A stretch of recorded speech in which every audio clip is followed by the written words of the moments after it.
to. Ayan. Oh, ang ganda. Di pa natin pwedeng hawakan yan. More on ganito po yung gagawin natin. Kasi ito po, dual purpose. Tingnan nyo. Pag upo nyo, parang dining area na din. Parang upo ka. Pwede ka na, dual purpose nga ang tawag eh.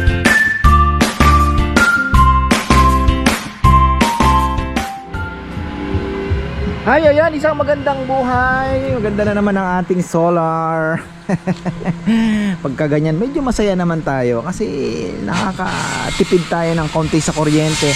Ito pong mga gamit natin na sagot na po ng solar yan. Kaya maganda. Si Brother Gian, shoutout pala sa ating installer na nag-message lang sa akin kanina. At ang sabi niya ay this July daw ay ayun, makakabitan naman tayo ng RSD. Yun na lang po ang hinihintay para sa ating net metering. And then after net metering, tingnan natin kung ano pa ang pwedeng i-upgrade natin para ma-zero. Kasi ang target ko po ay 0.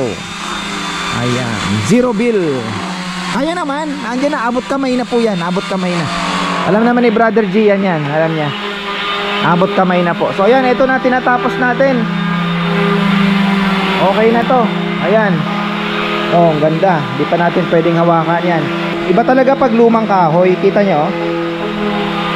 Kasi ito, sabi nga nung tatay ni Jomar, ito daw pong akasyang ito is nag-aaral pa lang siya dito sa elementary school sa San Juan Banyo. Nandun na din yung kahoy na yon, yung akasya na yon. Kaya habang numinipis, sabi nga ng mga taga DNR, ganyan niya sir, sabi niya habang numinipis yung ibig sabihin mas matanda daw yung ito. Ganun pala kako. So ayun, tapos nagtanong-tanong na rin po ako kung ano ang mga, para wala naman tayong maging problema sa kahoy. Sabi niya basta may trace of origin yan, walang problema yung kahoy. Kunyari, tapos yung kukuhanan mo is legit talagang cutter. Mga authorized nila na nagpuputol talaga for developments. So kunyari may inalok sa akin na akasya, dapat may papel. Ang gagawin ko niyan para wala akong maging problema, may plano na po ako. Nandyan yung permit, kukunin ko yung cutting permit nila, tapos lalagyan natin ng kahit man lang number man lang yung tree na ito galing doon. Na let's say itong 5 slabs, ito galing doon sa ganito, ito yung permit niya, naka folder para at least pag may magche-check po dito, let's say may mag-report na naman, mayroon na po tayong maipapakita na ito sir yung niyan, yung pangalan ng nag-cut, pangalan ng kung sino po yung sa akin, na which is kilala din naman po nila. Yun naman ang ginaganda kasi kunyari ang DNR may puputulin pala, kunyari nasa school, o sir may puputulin tayong puno dito, tatawagin nila yung mga lisensyadong nagpuputol. Ganun pala. So at least ngayon alam ko na yung sistema, hindi na tayo maliligaw. Yun naman ang ating iniingatan. Ayoko din namang makulong dahil dyan. Pero sabi niya hindi, sabi ko nga sino po yung mga yan, huwag kang mag-alala, sila na ang lalapit sa'yo. Yun po ang sabi nila. Kaya thankful naman tayo sa nangyari nung isang araw. Naku, kawawa naman si Kong. Kong, nakita mo camera, pinilit mo na, di ka humingi ng tulong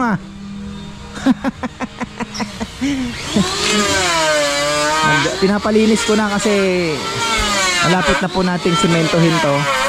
At maluluwag naman ito, luluwag. Ayan. Sabi nga ni Junjun, anong gusto mo? Yung tubig, magagater tayo dyan. Sabi ko hindi, pag ganun mo na, igaganon natin. So baka after nung magawa natin to, matapos po yung mga kahoy na, mga lumang kahoy natin, ano na natin. Unahin ko po muna to, gagawin na muna namin, and then after that saka na tayo mag proceed para at least yung area maging maayos. Tatakpan natin yan, tapos pag ganun na siguro yung maluwag naman to. Tapos bala ko pag mag-i-spray siguro dito na lang sa side, ilalagay tayo ng tent, yung mga pwede naman. Sabi ni Bebe, sacrifice mo yung pili mo. Hindi pwedeng sacrifice tong mangga at alam mo na, maganda yung mangga malilim yan, sayang po yung parang kisame na ito ng working area. kisame na yan, kaya para hindi po gaano mainit. Tapos pwede natin takpan siguro ito ng konti. Tingnan natin kung ano ang pwede. Ayun. Dito si Rizal ano bang ano nito? Kaya nawawala.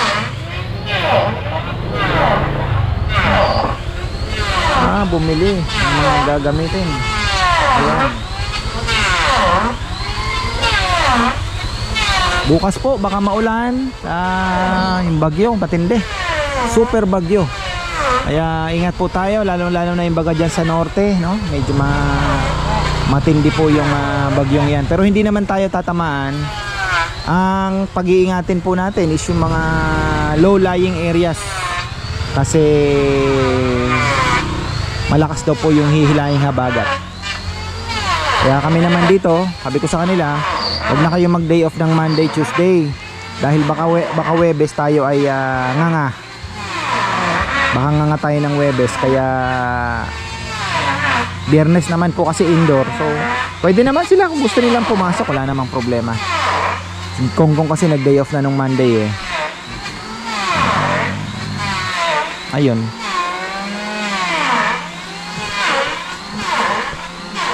Naano ko sa kanila, mabilis ang trabaho. Para naman medyo, sabi ni Bebe, mabagal ang production natin. Oo nga, sabi ko, hindi pa natin nilagaan ng kabisado. Kasi gusto ko sana, yung pag nagliliha, wag na masyadong pakatagal. Kasi minsan makinis na, inuulit-ulit na lang. Kasi pagka pinuli yung sanding sealer, dadaanan uli ng liha yan ililiha uli diba?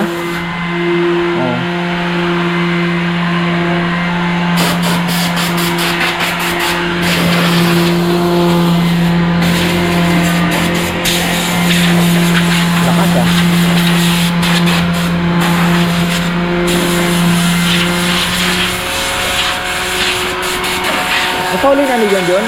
Yung Etermar? Isoli na? Andun pa?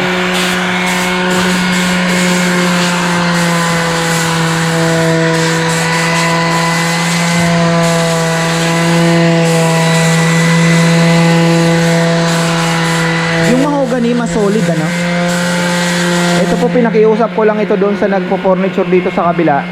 Baka pwede akong umawit ng konti pang bench tsaka yung pang actually ang mahogany, marami po ang nag-ano ng mahogany kasi talagang mas mas gamitin nila sa mga nagpo-furniture.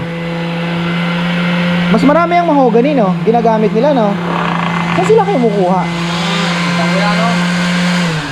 Isa sa mga furniture din Molina, Jimelina mga bench Jimelina. Tingnan po natin kasi tayo naman ay hindi naman naka full blast di ba? Tayo naman po sabi ko nga may lang natin yung mga may kitang kaunti, may raos mo yung pasahod mo malaking bagay na kasi kung kami lang po talaga sabi ko nga more than enough na rin naman para sa amin yung lechon business and di ba? Pero ayun, malaki-laki po ang responsibilidad natin.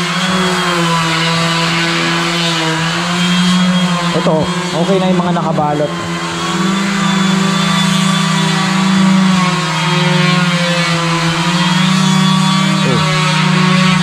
Inulit na naman to.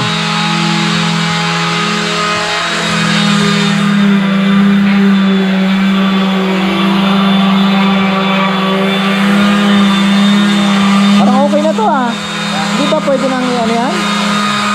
Banatan na ng Ano pa? ng sanding. Nasanding na po yan. Nasanding na to. Inuulit na lang. Pero ang hinahabol mo na lang dyan, Dex, yung mapino mo na lang ng konti. Kasi ulitin na naman yan. Mas manipis na Kamay-kamay na lang Marami akong pino dyan. Kamay na lang ako. Ha? Kamay na lang. Ito kamay na lang. Ito po kamay na lang. Swerte mga kuha nito, ang ganda. Lapad din Ganda din to. Tapos magkakaroon din tayo nung dalawa para iba-ibang design. Unique. Kasi Kasi marami pa pong mga maliliit dyan actually. Yung mga maliliit na matitibay naman, na mga makakapal pa. Sabi nga ni Bebe, pwede pang gawing sandalan, di ba? So nasa ano mo na lang yan, imagination. Paano mo gagawin?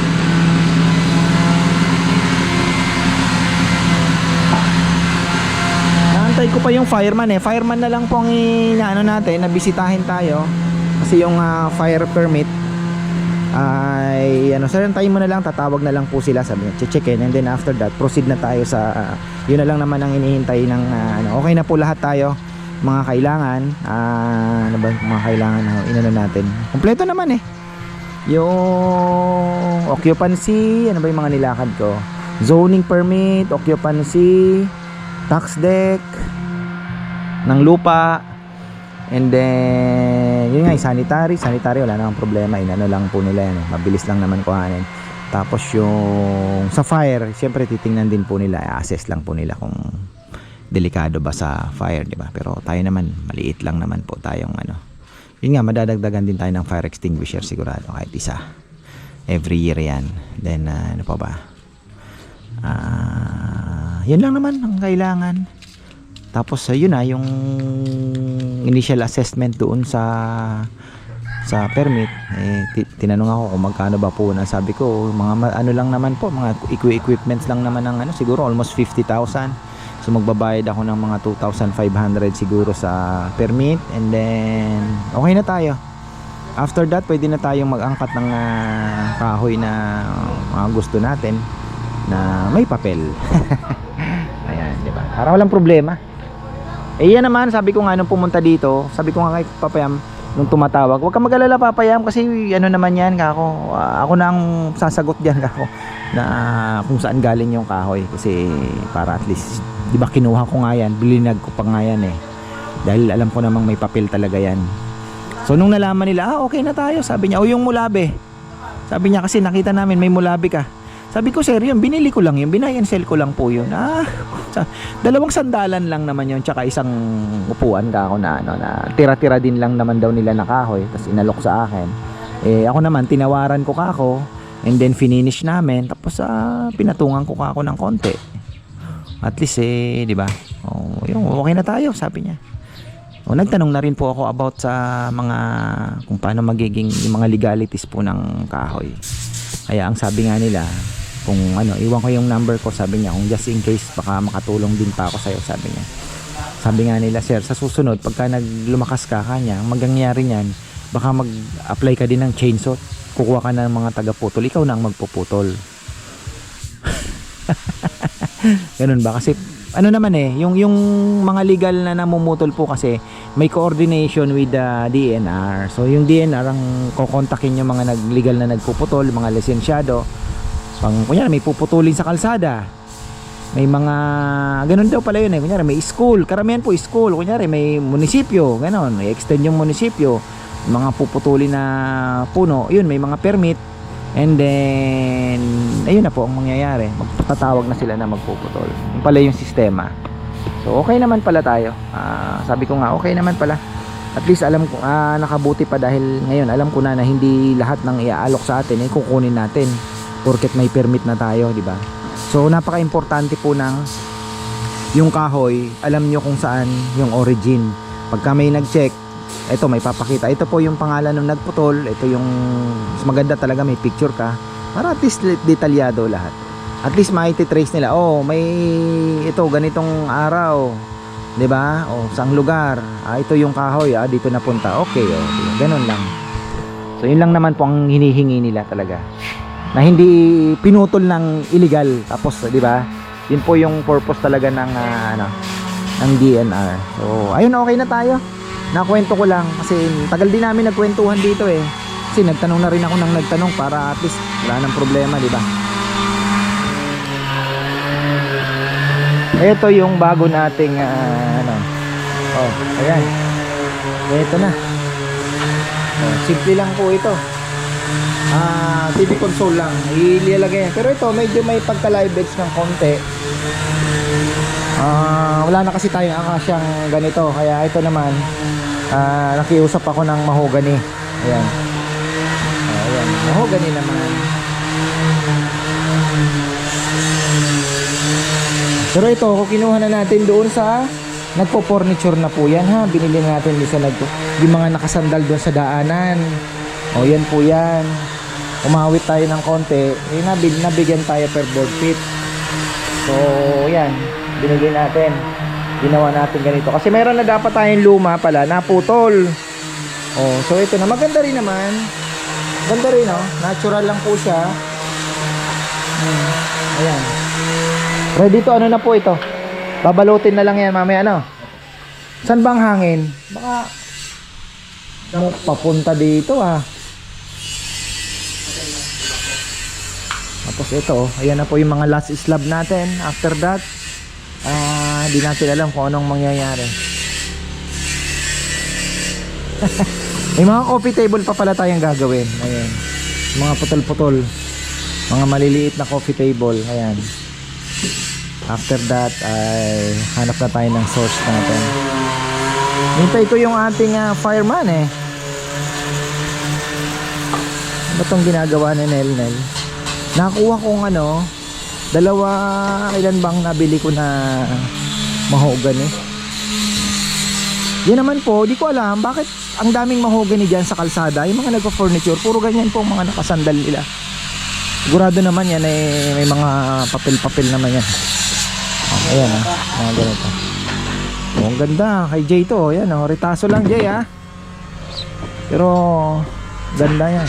Ilalagay mo lang yan sa gilid ng tatago lang ganda. Ayan. Yung ginagawa nila yung paa ba yan? Ginagawa nila?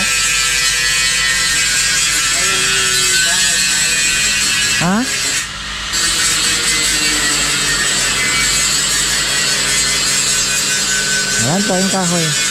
Sayang tong mga to.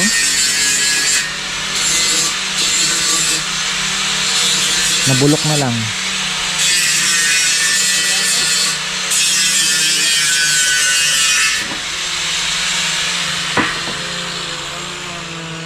Sayang din mga natumba ng Ulysses.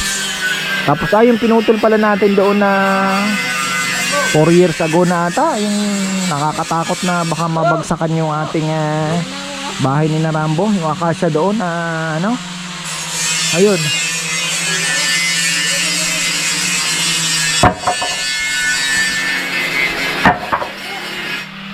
Ito maganda, mahaba, makapal pa ba to? Kailangan natin ng mga ganito pangupuan mga ganito sana Kaya lang daw nagtanong-tanong ako doon sa mga tropa. Yung mga sanga pala na ganyan, halos pinuputol-putol nila yan. Yan po ay binibigay nila sa mga gumagawa nga ng kutsara, ng mga plato, mga ganyan. Yung mga sanga-sanga. Pero pwede ka siguro mag-request kung may kakilala tayo na makikilala naman natin. Ayan na yan. Naman tayo. Total, ayusin na natin ang lahat. Ito na muna. Pagkatapos siguro nung mabigay natin yung mga orders, isisinit natin to, mabubungan. Ayan sabi ko nga pag na lang para at least diba, yung tubig pag umulan dito ang bagsak para dito na punta. Titrim tayo dyan. Ito, titrim din tayo ng ilang sanga. Ganon tayo. Kaya naman yan. Tapos harangan na lang natin muna ng hiyero. Yan.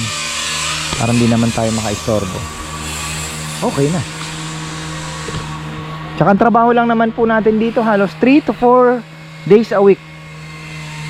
Kasi magde-day off sila ng isang araw, Tuesday usually, kasi Monday ang dami pong kalat, nai-stress si Bebe, paano yung mga basura, alam mo yun.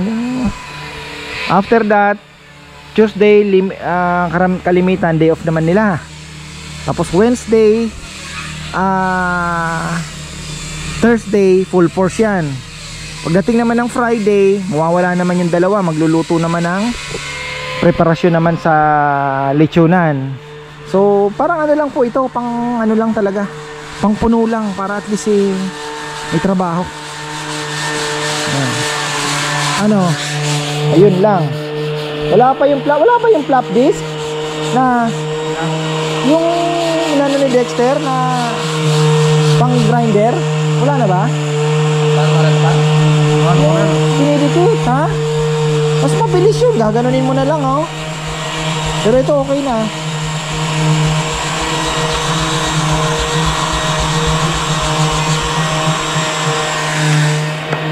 So bali ano na mga finish?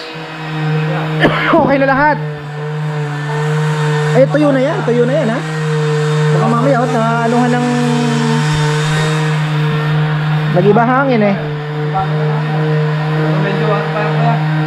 Oh, eh kung madikita ng ano yan, madikita ng pinaglihahan, hindi naman. Punasan ko yan. Ano, medyo matuyo. Basta huwag lang yung... Punasan lang ng basahan.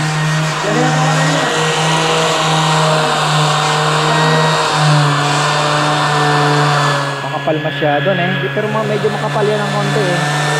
Yan po ang hindi natin maiwasan sa akasya talaga. Minsan loob, bulok ang loob. Pero ito konti lang naman yung mga uka-uka na talagang malambot. Tinanggal po namin. Pero mahahabol yan pagka ayan na.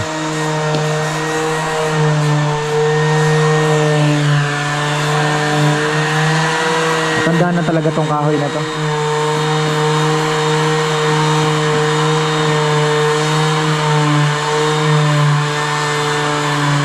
After that, ayun. Tapos yung coffee table na tayo. Ayan. Ubus na.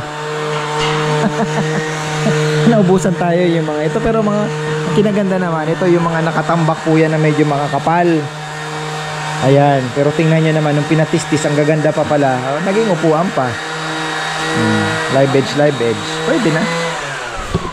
Uy. Tinetesting pa po yan kung lalapag ba talaga ng maayos. Ayos, wala ano. Oh. Ayos na. Okay na yung kay Brother J para maipa-ship na rin natin yan at lumuwag-luwag na tayo dito. Ayan Brother J direct. Oh. Diba? Oh. Itong yung pakayan mo ba? Bitas? Sa'yo na talaga ito Si Chog Chog mukhang si Chog Chog nag-i-enjoy sa pagiging karpentero ata to. May kasi nakaka-assemble ka natutuwa ka no? Yan okay na yan, hindi lang pantay yung tinesting na. Hindi si Nenel sa produktibo Sabi nga ni Papa Yam, ang karpentero daw tsaka welding, halos parehas lang. Yung pagiging welder at karpentero, parehas. Pero mas mahirap daw ang karpentero. Kasi ang karpentero, pag pinutol mo, mas mahirap magdugtong. Hindi kagaya ng welding na si Junjun, madadaya mo. Pwede mong dugtungan ng bakal, di ba? Welding mo ulit. Parang ganon. Karpentero, wala na, masisira ka. So medyo mas ng konti pagiging karpentero. So ayos na, ganda na. Ay, paraos din. 2 taong nakatambak, tatapos na. Na-stress din ako dyan kasi syempre sabi ko parang wrong decision yata ako na yun nga, minsan pinapa-sprayan ko ng used oil para ako baka anayin lang, masira lang. Ito na lang, bigla na lang ako naisipan, sige gawin na lang muna lahat ng lamesa para may trabaho. Awa ng Diyos, maganda naman po ang naging pero si Bebe matagal niya na daw talagang iniisip na yun nga, pasukin yung corneo. Kasi noong time naman na yun, kasi dami pa pong trabaho talaga diba? Dami pang trabaho, hindi mo naman pwedeng harapin yun ang inaano ko naman, gusto ko ang trabaho talaga is maibigay sa kanila. Kaya ayun, awa ng Diyos talagang step by step talaga mga pangyayari. Di naman ako nag-expect dito ng ang ano ko lang talaga dito is malay mo maging kumita ng kaunti, di ba? Magkaroon ng extra income at the same time yun nga, tuloy-tuloy yung trabaho natin. Kasi ang priority natin is lechon eh. Alam niyo naman, di ba?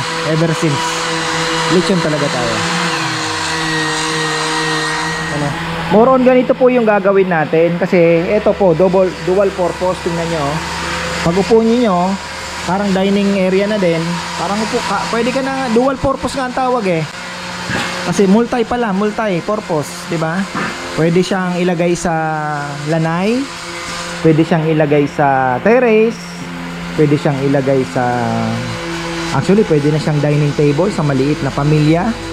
Kung medyo maliit lang yung bahay, maliit yung masikip yung inyong, di ba, harap ng kusina, pwede siya kasi pwede ka nang kumain dyan, pwede ka nang mag prepare ng iyong mga, ano ba tawag dito, yung magluluto, di ba? Pwede siya sa kusina, dirty kitchen, pwede siya sa pang terrace, di ba? Pwede siya sa taas ng second floor na may maliit kayong pwede siyang ilagay na parang pinakapahingahan na rin. At the same time, kung yung tipong galing ka ng kusina, may dalang kanin at ulam, makikimingle ka na may nagkukwentuhan, kumakain. So, multi-purpose siya. Diba? Pero mayroon din naman ng may gusto na coffee table talaga, yung medyo mababa ang Pero ito kasi, mas para sa akin, I prefer this one kasi na siya, multi-purpose na. Ito, medyo mababa. 27 po yan. May gusto din naman kasi ng ganon. Meron namang may gusto ng ganon.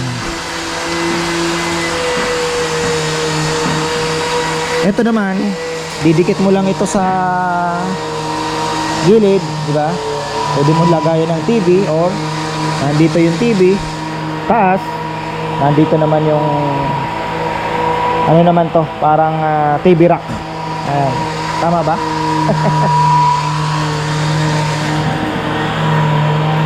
Ito na yung polytop na binili. Wow. Ito. Bakit isa lang binili mo?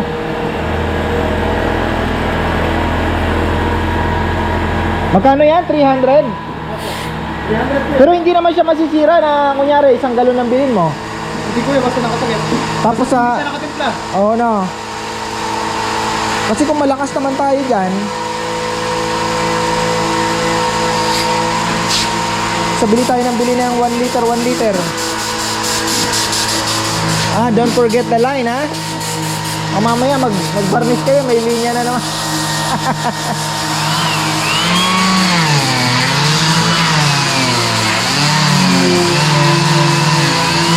Ano po yung ating mga stool? Saan ba ito ilalagay? Dito, kay Jane eh. Ayan na. Ano po yung mga natin? Pagkatapos po nitong mga kahoy na to,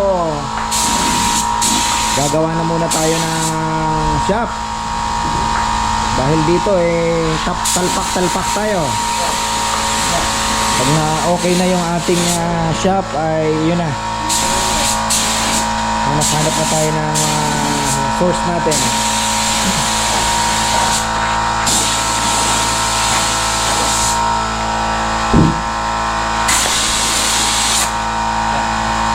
Wala naman daw problema po yung kahoy na andyan lang. Sabi nga nila, ayusin mo muna yung lahat-lahat. Sila na ang lalapit sa'yo. Basta legal. Nesal. Sabi nila, huwag mong problemahin ka niya yung source. Maniwala ka, sila yung lalapit sa'yo. Napapayam, ganun ba yun? Bagay, nung kahit nung nag-ano lang tayo, no?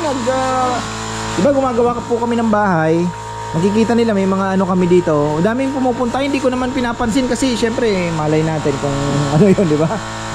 Hindi ko inaano kasi syempre mga kahoy-kahoy lang po namin yung mga pintuan namin na binili din naman yun, mga inaano ni Esong.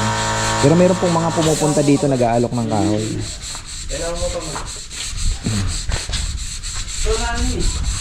Ngayon kailangan natin maging mapanuri. So ayan, at tapos na yung ulan, no? Dumaan lang yung ulap. Ayan na naman, no? May harvest na naman tayo. Pagka maganda ang harvest niya pagka lumiwanag kasi lumamig yung solar panel. So magiging, ay wala, hindi natin makikita kasi naka-limiter na pala at ano na tawag dito, 100% na yung ating battery. So ang gagawin yan, so sobrahan niya lang ng mga 40 watts ang bawat yung konsumo natin. Pakita ko po sa inyo, tingnan nyo. Ayan, ang konsumo ko is 351. Tinapatan niya lang ng 4 kasi yan 99% na tayo. Ganyan lang po yan pag puno, 100 na. Minsan nakikita mo 100, minsan 99. Pero ayan na, puno na po yan. Wala na. Makikita nyo dito sa data, bigla pong bababa yung aking production. Ayan tingnan nyo. Ito yung time na napuno yung ating battery. Anong oras? 11:52. Ayan. Tapos ito na yung consumption, yung bumaba na yan. Yan na lang po yan. Ganyan po. Kaya ayun, ito yung ulan. Wala na to anong oras to? 1:55, alas 2. Wala na. Pero ngayong maliwanag na naman, ayan na naman po. Tumaas na naman ng ating production. Kompleto nga ang data. Kaya sabi ko nga, ang problema natin ganito. Ito, usapang solar na naman kasi naging 1150 na po per kilowatt ngayon si Pelco. Tumaas po. Actually, ang babayaran ko ngayon is 13,000. Dating 11, pero mas bumaba po ang aking consumption. Tingnan nyo mas maganda, nakikita po ninyo. Year. Tingnan natin sa year. Pinipindot yan.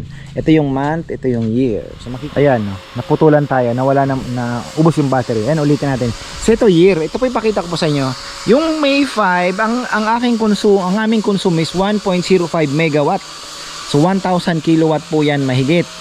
Ayan po Ngayon, mas bumaba ako nung June. Ang konsumo namin, pumalo lang ng 0.95 megawatt, 950 na kilowatt lang ang hindi pala konsumo. Nakuha ko pa lang po ito sa grid Ito pa lang po yung nakuha natin kay Pelco. Yung konsumo ko papakita ko po sa inyo mamaya. Ayan Pero ang babayaran po namin ngayon is 13,000. Yung consumption namin is this. Nakakagulat. 3.1 megawatt. Ayan. Tapos yung konsumo din namin ngayong last month is 2.63. Bumaba ng kaunti. Although ito kasi may aircon na po si Narambo dyan, may aircon na rin si Papayam, pero bumaba pa rin po kami. So ayan po yung aming consumption. Pero nagmahal pa din kasi nga tumaas po si Pelco. Ngayon mura pa din po kung tutuusin kasi 11.50 per